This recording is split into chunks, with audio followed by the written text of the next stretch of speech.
So Donald Trump is going after Federal Chair Jerome Powell today. What's going on today?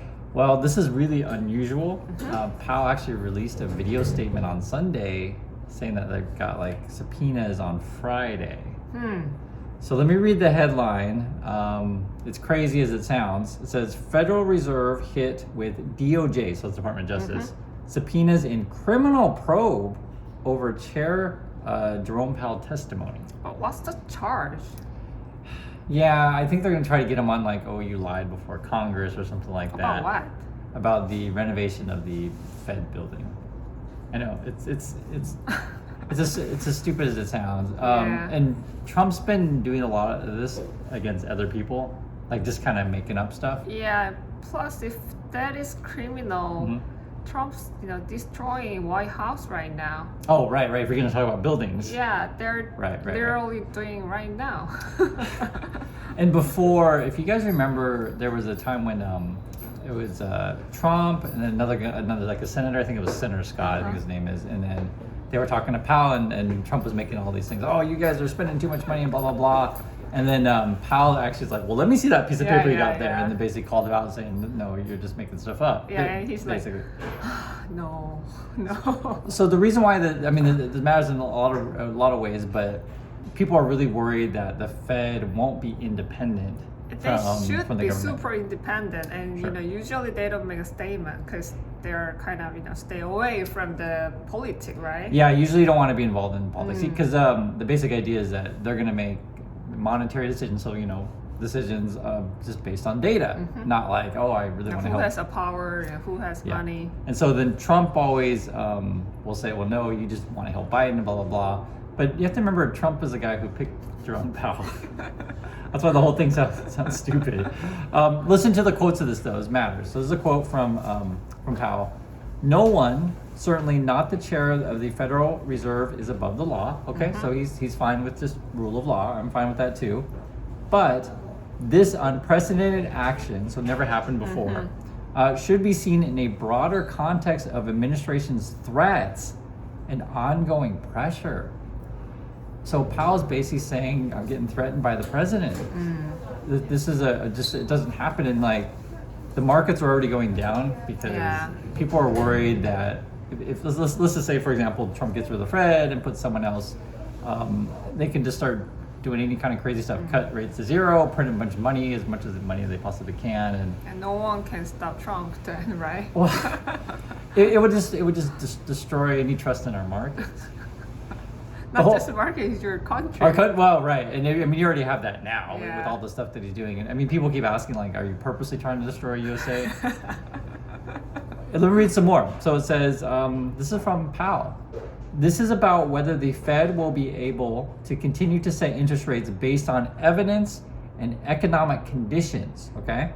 Or whether instead monetary policy will be directed by political pressure or intimidation. So, I'll give you an example. They did something like this. I want to say it was Turkey, where basically their central bank didn't have any independence, and then basically inflation, shot up to the moon, like ludicrous amounts. Why would you want to invest in USA if our markets are, have no basis to reality? So one of the big concerns actually for the USA is debt. Yeah, but every country has a debt, not just USA. But ours is skyrocketing. Yeah, you're correct. Yeah, you're correct. Every country has it. Correct. Yeah, it's like it's just part of our modern system where countries borrow money to keep going. But here, why it's so crazy is the USA has a lot of foreign countries and foreign pension funds, and like basically, other countries hold our debt. So if they don't trust the U.S. system, then you could get like China, Japan, UK, whoever, Korea even, right? Could start dumping a bunch of U.S. bonds. And then you have to put this in context. Trump wants to raise the military budget by 50%, which is really significant. So basically, he wants to spend. He want to attack other country, and he want to attack Greenland. Yeah, seriously. Right? Did you hear about the latest Greenland stuff? There's even more crazy stuff. I don't know. The last one I heard is he wants to pay people money. Yeah. So okay. So that would be one. Yeah. And actually, the first thing that you said with the Greenland one is like you have to print up a bunch of money to do that. And you're looking at like $10,000 to $100,000 per person, which is kind of crazy. Right, so they could print money, but the latest, even more crazy than that, is that now NATO wants to move the military forces to Greenland to I guess basically protect it. Yeah. So it's like UK, France, and Germany are doing that. So there's that. So basically now they're US enemy. And that's NATO. Okay, so here's some more. This is from Powell. The threat of criminal charges is a consequence of the Federal Reserve setting interest rates based on our best assessment of what will serve the public, rather than following the preferences of the president. So according to someone, right, you said, what's this about? And they said, oh, they want to say that Powell is lying or whatever. But then Powell's just saying, no, you just want to call me a criminal because I'm not listening to you. Powell's basically saying, I want to serve the public. Not you. Yeah. He says, again, I'll read it. The threat of criminal charges is a consequence of the Federal Reserve setting interest rates, so what our rates are, based on our best assessment of what will serve the public, right? Rather than following the president. Yeah, and that's where we're at. It's oh right. So I mentioned the bond thing because actually Japan for many years would be like buying U.S. debt. These days, Japan, their policy is like encouraging local Japanese just to keep the money in Japan, and actually China's doing the same thing also. Yeah, So the Trumps keep doing this. They're helping, China, Japan actually, right? Sure, because then other countries would say, well, if I want to, say buy government debt, why would I buy U.S. debt when because like I mentioned two things. One, the budget could skyrocket, so that means that the government would need to borrow more money, issue more bonds, or they could just start printing a bunch of money, and then that leaves the dollar really unstable. And you guys, inflation going skyrocket, and they're gonna say, oh, there's no inflation.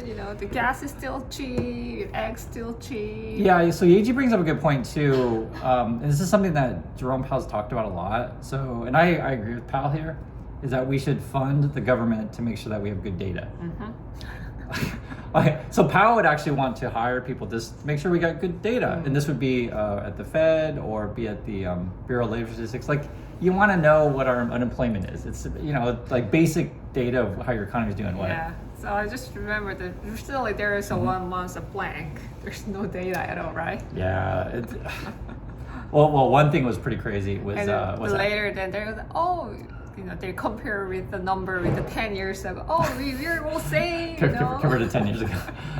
The other thing that's crazy is so even if we do get some data, it'll be missing a lot of stuff, and they'll say, oh, look how great our data is, guys. But it's just well, you only got a little bit of numbers. But you bring up a good point of then Trump will just claim everything is great, and we don't have any government data, and so then no one trusts anything that they say. And then going on top of that, along with say not trusting government data, the way that the Trump people want to do it, they want to remove regulations on Wall Street. So I think the last one was, it's hard to keep track of everything they want to do, but normally how it is, a company will report their accounting, their books 4 times a year, and I think they want to change it to twice. So there's just less reporting, and so you don't, you can't really. It's kind of like this. I mean, if someone says, hey, I have a company, we're going to make a bunch of money, would you invest in me? And the first question you ask is how much money you make, right? And if the company's and plus they have doesn't say anything, what's that? And when you do that, every quarter, they have to report. So when they're doing something bad, they can fix it. And you have a longer time. There's a lot things can go on, right? Yeah, I mean just. And then let's say another example of why you would want regulations for any of this stuff is let's say you just lie about your numbers. Sure. If you fire from the government, then there's no one checking on that stuff. So that's why I mentioned the Jerome Powell thing, because not only does he want to set rates and our policy based on the public interest, he's the same as me, fund the government so that we get accurate data on this stuff. And this benefits all of us. It's good to know what the economy's doing, real numbers. And then the other big one was, I think maybe Trump's pissed off at this. Powell, in his last statement, he said that our government numbers or jobs are completely wrong. Basically, each month he was saying they're probably lower by 60,000 jobs a month. So all this thing adds up. The thing that's weird too is Powell's supposed to leave in May. Yeah, very soon. Actually. Yeah, so why even mess with it now? I think Trump's just trying to create whatever drama. It's like drama nonstop with this guy. So anyway, that's the update. I wanted to let you guys know, and we'll catch you on the next video. So, bye. Bye.